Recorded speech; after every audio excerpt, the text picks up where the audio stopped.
ಗಂಡ ಹೆಂಡತಿ ಇಬ್ಬರು ಸ್ವಲ್ಪ ಜವಾಬ್ದಾರಿಯುತರ ಆದರು ಅಂದರೆ ಅವರಿಂದ ಎಕ್ಸ್ಪೆಕ್ಟೇಷನ್ಸ್ ಮಾಡುವಂಥ ಸುತ್ತಮುತ್ತ ಪರಿಸರ ಇರುತ್ತೆ. ಸ್ನೇಹಿತರಿಗೆ ಬೇಕಾದಂಗೆ ಬದುಕಬೇಕು, ಸಂಬಂಧಿಕರಿಗೆ ಬೇಕಾದಂಗೆ ನಡ್ಕೋಬೇಕು, ನಾವು ತಂದೆ ತಾಯಿಗಳಿಗೆ ಅವ್ರಿಗೆ ನೋವಾಗದೇದಂಗೆ ನೋಡ್ಕೋಬೇಕು, ಸಮಾಜಕ್ಕೆ ಹೆದರ್ಕೊಂಡು ಬದುಕಬೇಕು, ನಾವು ಒಳ್ಳೆಯವರಾಗಿ ಬದುಕಬೇಕಪ್ಪ.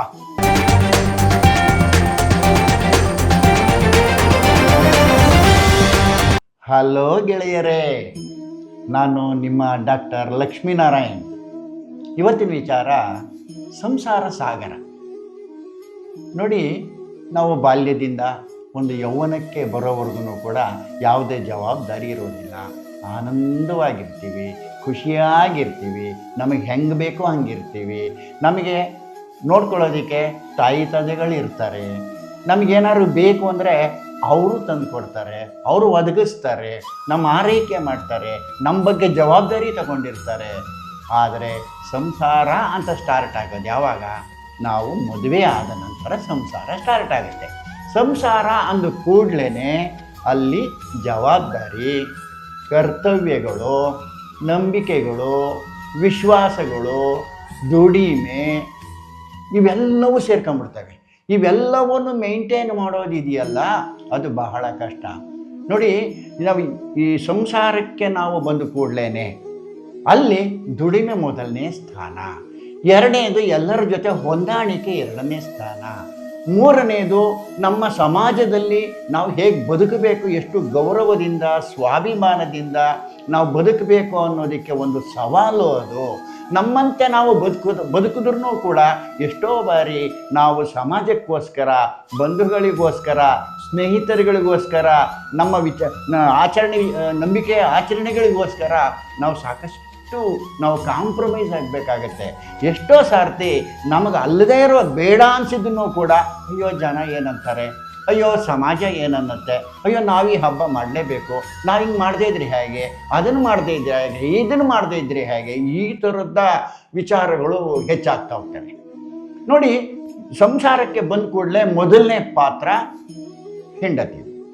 ಹೆಂಡತಿಯನ್ನು ಅರ್ಥ ಮಾಡಿಕೊಂಡು ಅವಳನ್ನು ನಿಭಾಯಿಸಬೇಕು.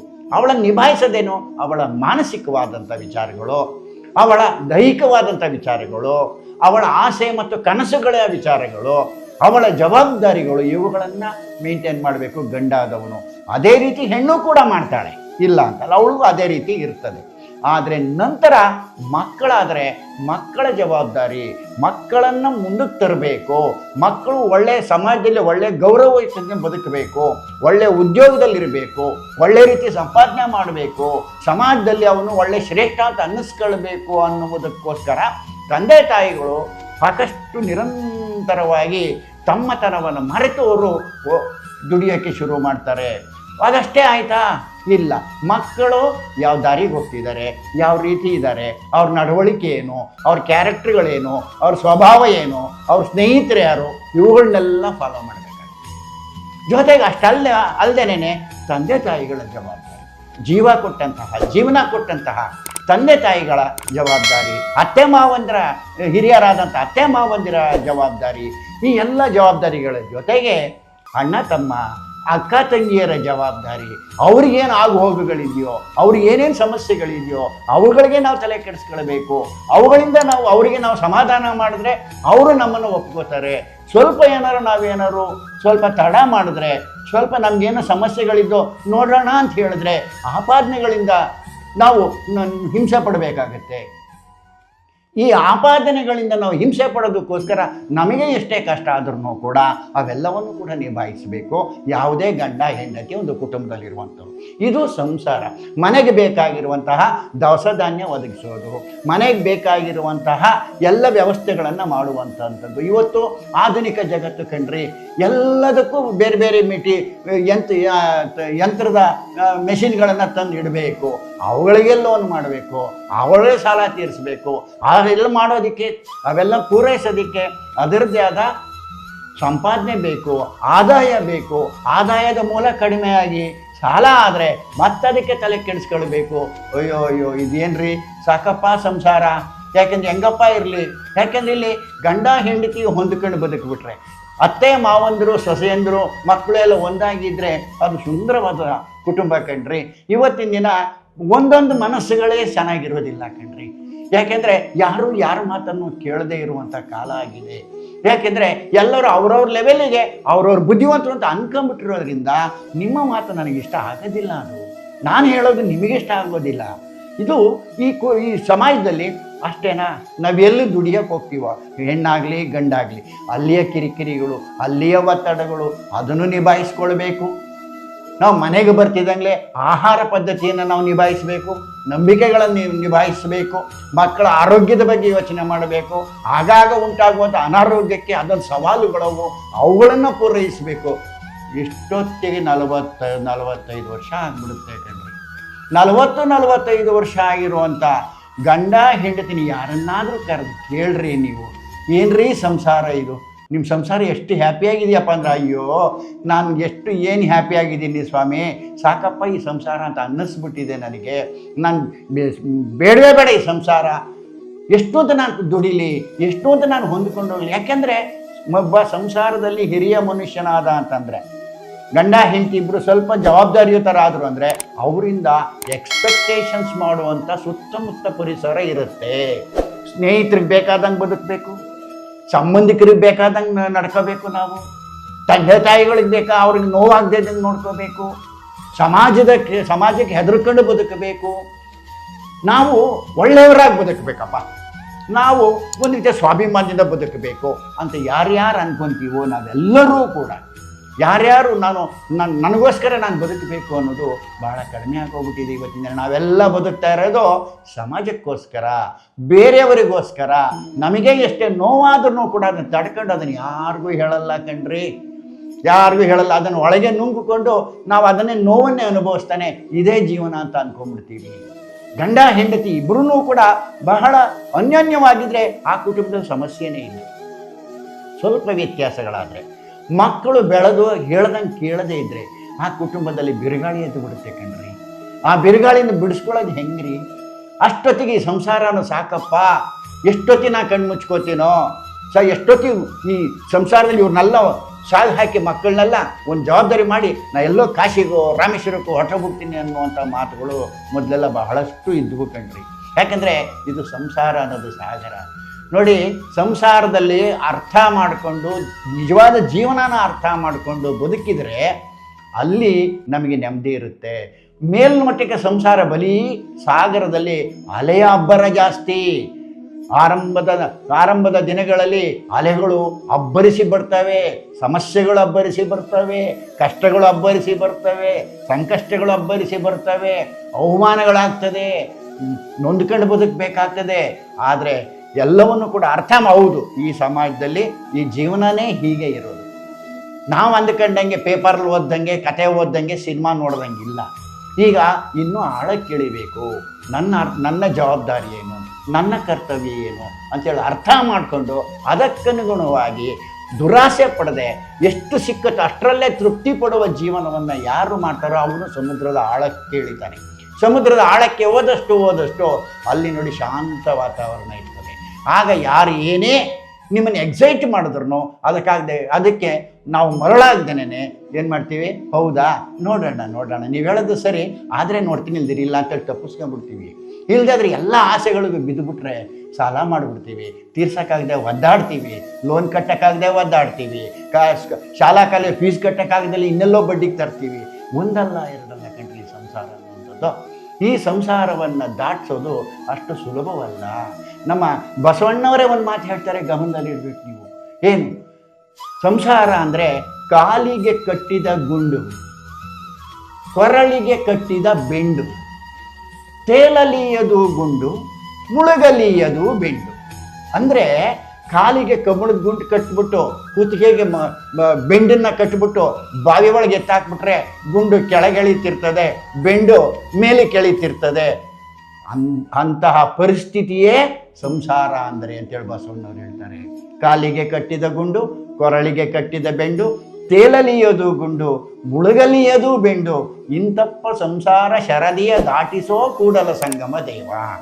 ಅಂದರೆ ಸಂಸಾರ ಅನ್ನೋದು ಅಷ್ಟು ಸುಲಭ ಅಲ್ಲ ಅನ್ನೋದು 12ನೇ ಶತಮಾನದಲ್ಲೇ ಅಂಥ ಮಾನವೀಯತೆ ತುಂಬಿ ತುಳುಕ್ತಿದ್ದಂಥ ಕಾಲದಲ್ಲೇ ಬಸವಣ್ಣವ್ರು ಹೇಳಿದ್ದಾರೆ ಅಂದರೆ ಸಂಸಾರ ಅನ್ನೋದು ಅಷ್ಟೊಂದು ಸುಲಭ ಅಲ್ಲ. ಯಾಕೆಂದ್ರೆ ಈ ಸಂಸಾರ ಅಂದರೆ ಗಂಡ ಹೆಂಡತಿ ಮಕ್ಕಳು ಇವರಲ್ಲಿ ಒಲವು ಇರಬೇಕು ಕಣ್ರಿ. ಈ ಒಲವು ಇಲ್ಲದೆ ಇದ್ದರೆ, ಒಲವು ಅಂತಂದ್ರೆ ಏನು? ಪ್ರೀತಿ ಅಲ್ಲ. ಒಲವು ಅಂದರೆ ಪ್ರೀತಿ ಅಲ್ಲ.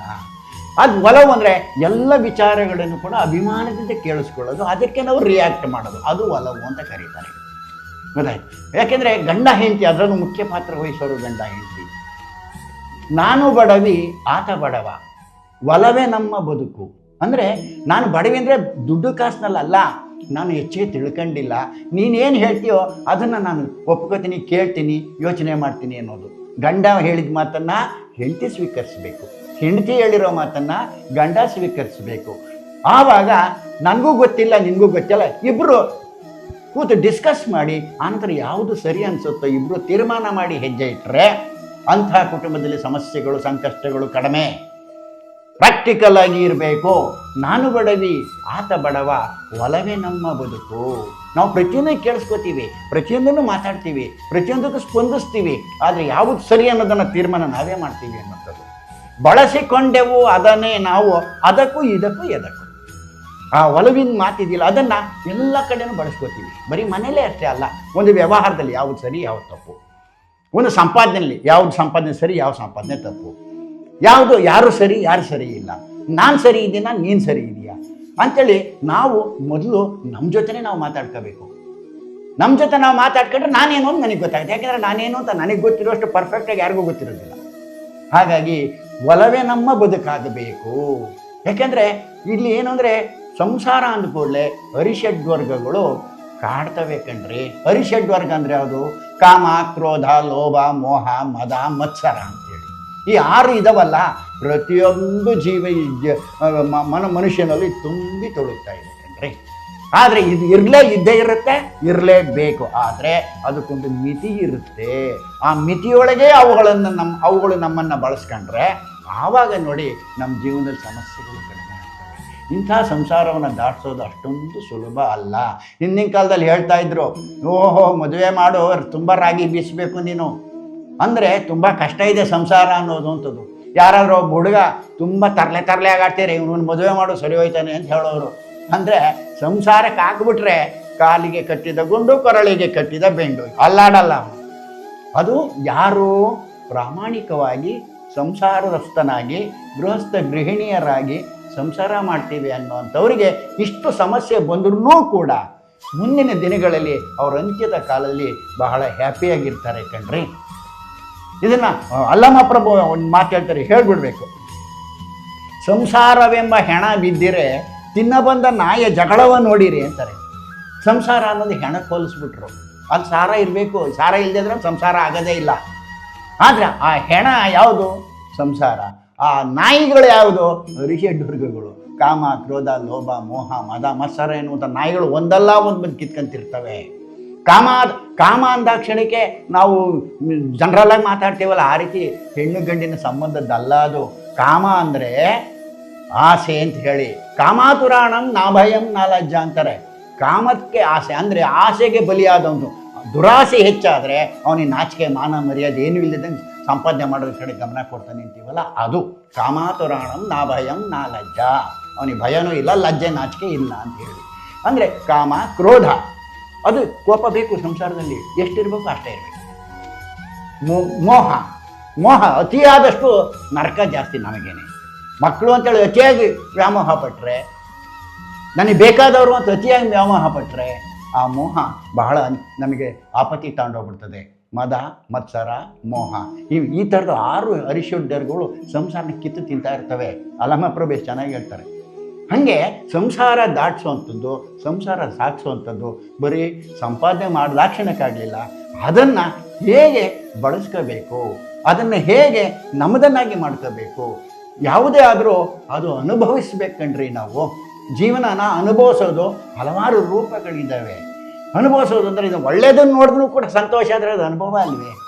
ಹೀಗೆ ಈ ಸಂಸಾರ ಸಾಗರ ಅನ್ನುವಂಥ ಈ ವಿಚಾರದಲ್ಲಿ ನಾನು ಹೇಳೋ ಒಂದು ವಿಚಾರ, ಯಾವತ್ತೂ ಕೂಡ ತಾಳ್ಮೆ, ಬಿಟ್ಟು ಹೋಗಬಾರದು, ವಿವೇಚನೆ ಇಲ್ಲದೆ ನಾವು ನಡ್ಕೊಳ್ಬಾರ್ದು, ವಿವೇಕಪೂರ್ಣರಾಗಬೇಕು.